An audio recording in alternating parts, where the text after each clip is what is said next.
Lições que o templo de Ezequiel nos ensina. Vamos procurar entender isto.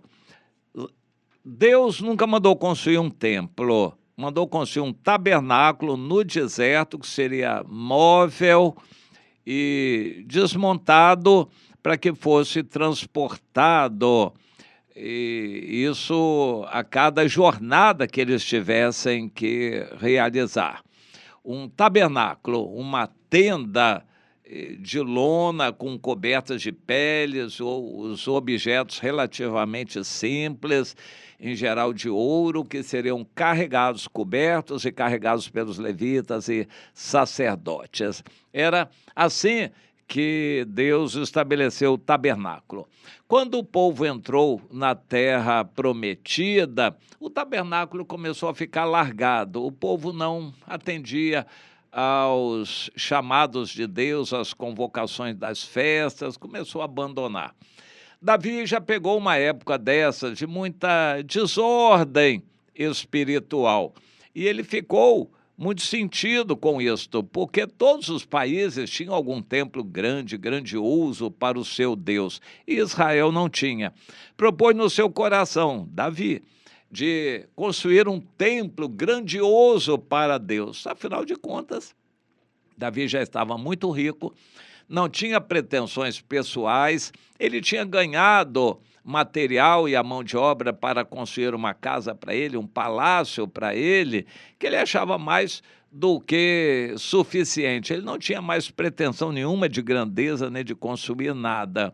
Mas ele ficava triste porque a arca de Deus estava andando de tenda em tenda, e ele quis construir para Deus um templo colossal, magnífico, que seria glória para Deus no mundo. Mas o Senhor mostrou para ele que não queria aquilo. Deus tinha outros planos para Davi, que não construir. Hoje em dia, nós vemos no meio evangélico no Brasil algo interessante. Não é só no Brasil, não, mas em outros países evangélicos querendo disputar construção de templos. Quem constrói o templo maior, mais bonito, fica disputando aparência de templo, enfeitando a aparência, granitos, vidros especiais, banners de todo tamanho, com o nome da igreja, igrejas disputando aparência e tamanhos de templos. E Deus diz, não é isso que eu quero. O meu evangelho é para ser espalhado. O culto é para ser levado a Deus por 2 ou 3 onde estiverem, adorando a Deus em espírito e não em templos. Portanto, a vida cristã não é baseada em templos, mas hoje em dia os evangélicos estão baseados em templos. Pior do que isso, trancados nas 4 paredes do templo e inventando entretenimentos religiosos, reunião disso, reunião daquilo, campanha daquilo, mas não sei o quê, para motivar as pessoas a virem ao templo, já que o melhor ornamento do templo são as pessoas que estão ali, é encher de gente. Não importa quem seja, gente à toa, gente vazia, gente falsa, gente de qualquer jeito, não importa, eles querem número, encher o templo. É o melhor embelezamento, é o melhor ornamento do templo, as pessoas ali. Então eles alugam pessoas, fazem propaganda, chamam pessoas, pagam pessoas, botam ônibus para ir buscar pessoas. Os evangélicos são assim, nada mais longe da vontade de Deus. Davi quis construir um templo e Deus diz, meu servo, eu tenho coisas mais importantes para você. Vá treinando discípulos, os levitas, culto, adorações a Deus, salmos, cânticos a Deus. Isso é mais importante do que o templo. Mas veio a época, Deus permitiu, já que o seu filho não tem coisa melhor para fazer, o Salomão, eu vou deixar que ele construa esse templo. E construiu o templo de Salomão, que se tornou célebre para nós na Bíblia, não para o mundo. O mundo não exaltou o templo de Salomão, não. Quando reis vinham de todo o mundo, eles vinham a Jerusalém para conhecer o Salomão. A sabedoria de Salomão, não o templo de Deus. Nem Salomão levava os convidados ao templo, e nem eles queriam, por conta própria. Salomão ia ao templo 3 vezes por ano, é o que a Bíblia nos diz, somente nas festas obrigatórias. Fora isso, nada mais. Ele não tinha um coração no Senhor, e não ia louvar e adorar a Deus todo sábado, todo dia, nada disso. Não era obrigatório, ele não ia. O templo não foi valorizado por Salomão, a não ser na sua inauguração. E os visitantes que vinham do mundo inteiro vinham para ver Salomão e o palácio dele, a glória dele no palácio, não o templo. Você já reparou isso na Bíblia? Pois é, aquele templo era glória só para nós, como descrito na Bíblia. Foi destruído. Primeiro ele foi depenado. 5 anos depois da morte de Salomão, ele foi totalmente depenado de todo o ouro, riquezas e tudo que era bonito nele. Foi levado para o Egito. Posteriormente, ele foi destruído. No ano 586 a.C., pelos babilônicos, ele foi totalmente destruído. Depois, algum tempo mais tarde, ele foi reconstruído. Já debaixo do governo da Pérsia, o templo foi reconstruído, porém muito mais simples, debaixo do Zorobabel, ali com o sacerdote Josué, e aquele templo foi sendo levado até perto da época de Jesus. E então apareceu uma circunstância interessante. Judá ficou independente, cresceu, conquistou Edom e obrigou os idumeus a se tornarem judeus, e um deles, o Herodes o Grande, querendo agradar os judeus, ele era um prosélito, um idumeu que foi convertido ao judaísmo, e ele, querendo agradar os judeus, levou 46 anos embelezando aquele segundo templo, e realmente ampliou com escadarias, alpendres, pátios grandes, átrios maravilhosos. Ele realmente embelezou o templo a ponto de se tornar uma das atrações do mundo antigo. E o Pilatos também ajudou, querendo deixar a sua marca, fez lá o pórtico de Salomão, enfim, aquele templo foi extremamente embelezado, engrandecido, aumentado e virou um atrativo para o mundo. O Império Romano trouxe paz para o mundo daquela época. Isso permitiu que milhões e milhões de pessoas fossem a Jerusalém para visitar aquele templo. Eles queriam conhecer a beleza daquele templo, e os sacerdotes judeus preparavam uma festa muito especial para arrecadar dinheiro. Porém, a glória de Deus já tinha saído daquele templo há muito tempo. Nós vemos no livro de Ezequiel, no capítulo 10, ainda era o templo que estava lá, o templo de Salomão, que Deus já tinha decidido destruir. Primeiro, aqueles querubins, o Ezequiel teve aquela visão, aquele carro de querubins, e a glória de Deus ali se afastou, saiu do templo. Depois o templo foi destruído, pouco tempo depois o templo foi destruído, e a glória de Deus já tinha saído dali e nunca mais voltou.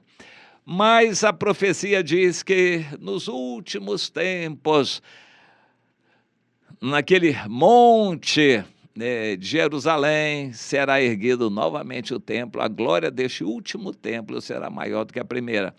Esse último templo não é o segundo, não é a reforma que o Herodes o Grande fez, depois Pilatos concluiu, e não é o terceiro templo que os judeus querem construir agora. A glória do último templo, que vai ser muito grande, vai ser do templo de Ezequiel.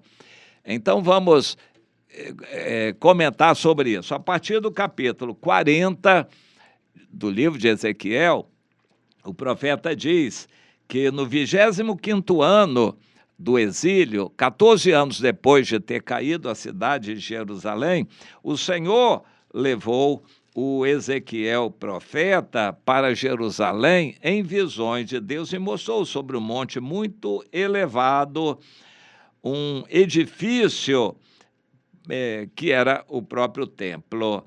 E ele viu ali um anjo poderoso que o haveria de guiar na visitação àquele templo. Então ele começou a ver aquele templo e Deus gasta vários capítulos aqui, a partir do capítulo 40 de Ezequiel, para descrever aquele templo. No capítulo 43, o versículo 10, o Senhor diz para o Ezequiel: esse templo vai ser santo, puro, consagrado, o meu trono estará aqui, a planta dos meus pés, a glória de Deus entrou nesse novo templo. Entenda isso, a glória de Deus saiu do templo de Salomão, ainda nos dias de Ezequiel, no capítulo 10, nunca mais voltou. Mas esse último templo, que não será o templo construído pelos judeus agora, mas esse último templo será edificado pelo próprio Senhor Jesus aqui no milênio. E então a glória de Deus vai entrar nesse templo. O capítulo 43 de Ezequiel diz isso, e o Senhor diz: meu servo, este é o lugar do meu trono, da planta dos meus pés, onde habitarei no meio dos filhos de Israel para sempre. Quando Deus fala palavras assim, isso tem que ter importância para nós. Para sempre, aquele local, o templo e a presença de Deus ali, a habitação de Deus ali. Mas ele diz: agora, ô servo meu, Ezequiel, mostra para o meu povo isso, que eles lancem para longe de mim suas abominações, para que eu possa habitar no meio deles. E tu, meu servo Ezequiel, mostra para eles, para a casa de Israel, este templo, que é descrito com detalhes. A gente não entende muito, mas ele é descrito com detalhes, para que a casa de Israel se envergonhe das suas iniquidades e meça o modelo. Bom, algumas características desse templo de Ezequiel são interessantes. Para começar, a planta é um pouco diferente do templo de Salomão. Esse é um templo que não tem revestimento de ouro. Esse templo é muito funcional. É para os sacerdotes no milênio estarem ali oferecendo sacrifícios e trabalhando. Esse templo tinha muitos... Eu acho muito interessante isso. Deus diz aqui que são vestíbulos, áreas assim como hall para as pessoas ficarem antes de entrar na área a área onde os sacerdotes atuavam, o lugar santo. Esse templo era para funcionar, não era para embelezar nada, era para funcionar.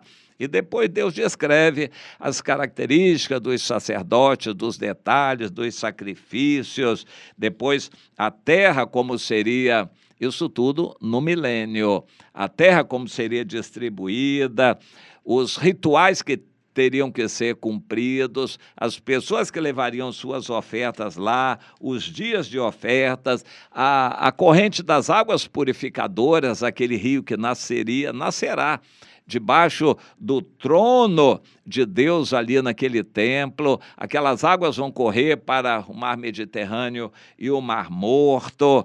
Deus detalha até o final do livro de Ezequiel essas características do país restaurado, a divisão pelas tribos, que vai ser bem diferente do que foi, onde a cidade estará, o trono de Jesus, o palácio lá do príncipe, que será Davi, o acesso as pessoas de outros países, quando irão ao templo. Então, todos esses detalhes são muito interessantes daquilo que vai acontecer no milênio, segundo nosso entendimento, brevemente, porque tudo está caminhando para rapidamente haver o arrebatamento da igreja. Logo a seguir, as guerras vão se suceder. A grande tribulação durante 7 anos vai destruir bastante a terra, até que Jesus volte e termine a destruição, para poder começar a nova instituição. Deus vai trazer destruição para começar a recriar no milênio todas as coisas. Eu sempre lembro, a volta de Jesus, no mínimo, vai detonar todas as bombas atômicas do mundo. E hoje o mundo está caminhando a passos largos para fabricar novas bombas atômicas. Há uma verdadeira corrida armamentista no mundo todo para fabricar novas bombas atômicas. E há uma febre de fabricação de bombas atômicas no mundo hoje. Isso que esteve parado aí por mais de 50 anos, 60 anos, mas agora há um recrudescimento, um aumento. A China está trabalhando desesperadamente para fabricar muitas e muitas e muitas bombas atômicas.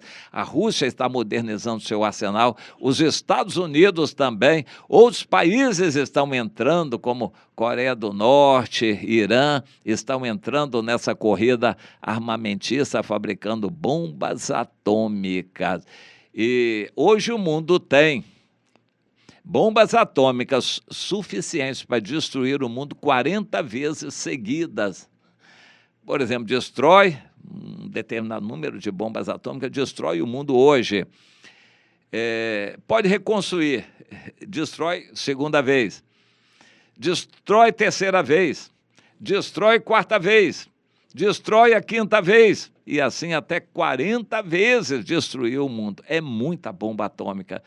Eu só vou lembrar uma coisa, no milênio não vai haver uma bomba atômica sequer. Tudo vai ser detonado antes, com a volta de Jesus. Vai ser uma destruição terrível. E então o Senhor vai criar novos céus e nova terra. Tudo vai ser novo no milênio. Entre outras coisas, o templo de Ezequiel, para que o culto verdadeiro seja dado a Deus. Pessoas virão do mundo inteiro para dar culto a Deus. Nós, os cristãos verdadeiros que fomos arrebatados e voltarmos com Jesus, estaremos reinando com Ele no milênio, também viremos a Jerusalém, iremos a Jerusalém levar culto a Ele. Isso é descrito em Miqueias, Isaías capítulo 2, iremos junto com o mundo todo adorar a Deus em Jerusalém, nesse templo que é descrito aqui em Ezequiel. Você consegue visualizar isso, se alegrar com isto e purificar a sua vida para você poder estar lá também? Pense nisto, meu irmão, pense nisto, minha irmã.